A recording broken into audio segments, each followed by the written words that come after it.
I would appreciate it. I think Joe Lieberman is a tremendous individual. I think one of the things that endeared me most to him and that causes me to have enormous respect for him is that he is a person who not only believes his faith, he practices it.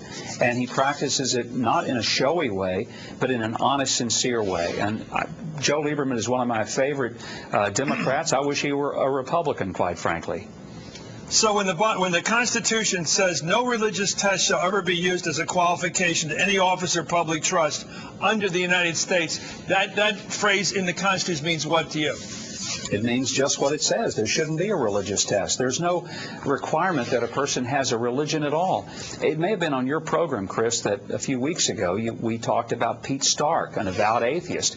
My point that day, and I'll say it again, I'd rather have a person serving in Congress who's an avowed atheist, who's honest about it, than a person who tries to pretend he's a Christian when he doesn't live like it and he's filled with hate and venom and anger toward people. Right. That's hardly consistent with the Christian gospel.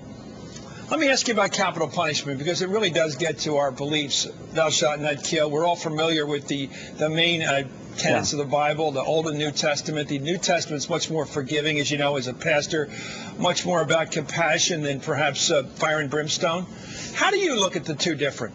I mean, when you talked last night, someone asked you a good question. I thought, how does your religion affect your view of public policy on capital punishment? And you had a very funny line. It was very funny. Jesus was smart enough never to run for office, but you are. And you are a Christian leader, self-described as such. Therefore, what should that tell us about your views on capital punishment? Being a Christian leader, running for public office in a secular society. Well, if you play the first part of the answer, it was anything but funny. First part of that answer, Chris, what I mentioned was that I'd carried out the death penalty more than any governor in my state. And I pointed out that no one else on that stage had ever done what I had done, and that's actually have to carry out the death penalty. I mentioned that it was the toughest decision I ever made as a governor because it was the only decision that was irrevocable. I talked about how I looked through every page of every file and every box related to that case because I needed to make sure I was right, needed to make sure there wasn't something there that shouldn't be the basis for giving that condemned person another opportunity for review. But the result of a long judicial process and the law is that a person would be put to death. It was never something that I enjoyed. It was never something that I took lightly. It was a heavy responsibility. So there was anything but levity when it came to that issue with me. What would be the difference between your view of capital punishment as a chief executive, carrying out the law, and someone who is a non-believer? I'm not sure that there would be, because carrying out the law is just what it is. It's carrying out the law. There are some times that I may not completely agree with the law, but if it is the law, then I have to execute it because I've taken an oath to do so. As President of the United States, I have two options. Maybe you say I have three. I can obey the law, which is my first obligation. I've sworn to do that. I could seek to change the law, which under our Constitution and way of government we always have the opportunity to do. Or I could disobey the law and then willingly suffer whatever consequences there were in doing so. But that obviously is the least of the options. So there's no role for Christian forgiveness as an executive? Oh, there's a rollout for Christian forgiveness, but forgiveness is not in conflict with justice.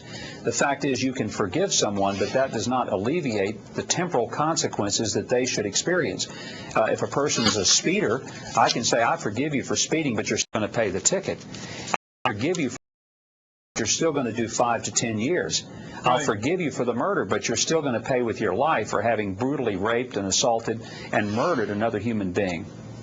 Well, then it doesn't seem like it matters much, because if you're going to assume your role as a secular leader in cases of executive role, an executive role carrying out the punishment of a court, even if it is the extreme punishment, the ultimate punishment, it seems like the role of Christianity, which you've advertised in your public advertising, and then you advertise in your public speaking when it comes up, it seems to be irrelevant. What I'm trying to figure out here is why is it relevant to run as a Christian leader if, when I give you particular cases of life and death, perhaps war, you resort to the secular role, which is probably more appropriate to a politician?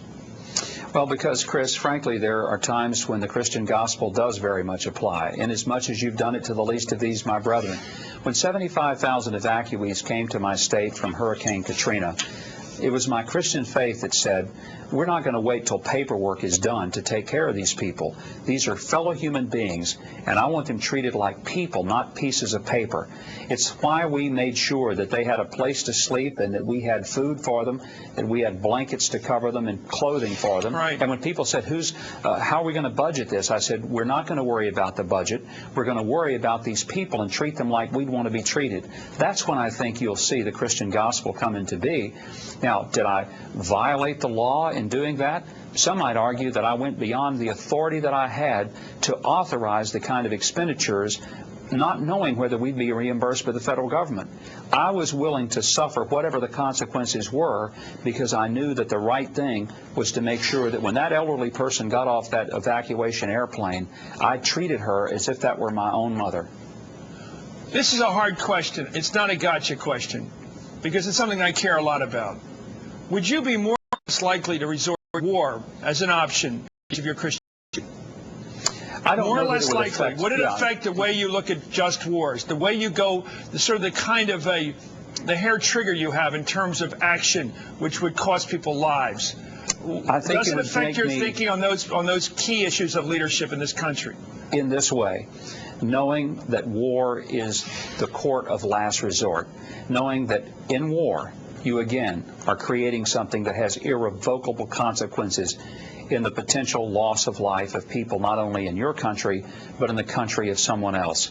Would it affect me? Yes. Would I be willing to do it when it was the only way in which I could protect Americans, or best protect our freedom and liberty and future? But I tell you, it would not be something that I would do without careful prayer, consideration, and the counsel of many people. That's where I think a person of faith would certainly act not capriciously and not maybe with some sense of cavalier attitude, but with only very deliberate dispatch after much thought and much prayer.